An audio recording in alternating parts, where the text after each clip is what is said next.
Hello, Europe. Great to be back again. And obviously, if we talk about innovation technology, we need to talk about AI. Talking about AI these days in Europe is a bit of a challenge, a bit depressing. A lot of people tell, oh, look, we are falling behind. We are losing the race on AI. It might be true, but reality is two messages. First of all, the race is not yet lost. And the second one, there are two races. Let me explain that.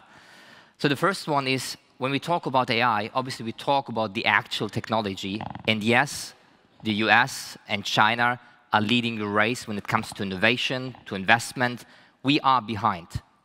But also true, if something we have learned over the last 10 weeks, the race is not over. Things can change very quickly.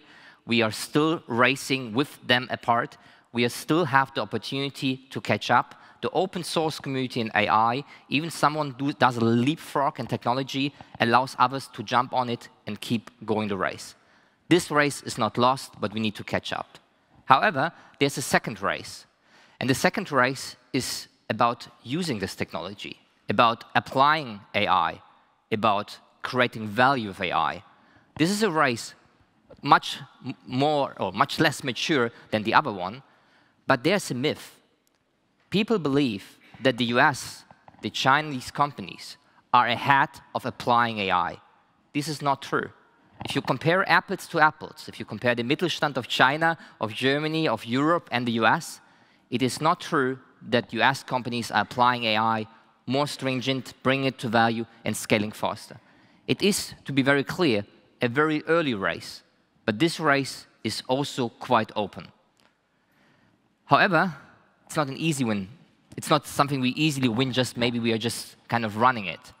So the big question for us in Europe is, if we want to really kind of try to win in both races, but more importantly, create value out of AI, there's something we need to be very, very clearly aware of. Let me share that one. At the moment, okay, there are some companies who are not yet started or very, very theoretical about AI.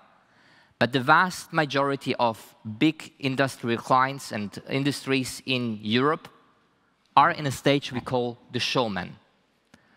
Bit provocative, but this is exactly what we want to say.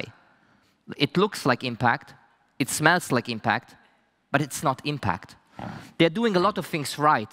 They're investing in GenAI platform, they're investing in Microsoft and consultants, they build their use cases, they scale their platforms, they invest in infrastructure, ethical compliance, they're ticking all the boxes.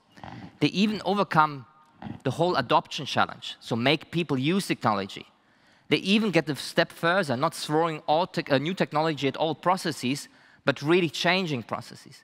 They're doing so many things right. And then they're celebrating the success. They have proven examples. There are a lot of anecdotes of processes with AI, GenAI, now running 50% faster than they were running before. And companies are celebrating that. There's a challenge. If you really look into it, two things come very clearly out. The first thing is, you free up capacity, but we do not monetize.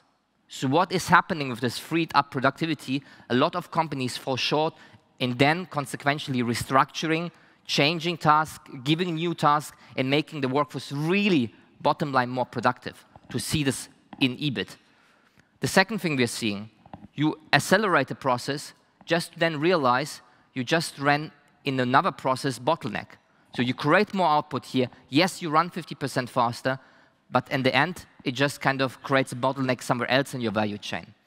So what we are seeing at the moment, it looks like impact, it smells like impact, but we see very, very little EBIT at scale happening. This is not a German problem, not a European only, but this is the race to win. And here comes the color code.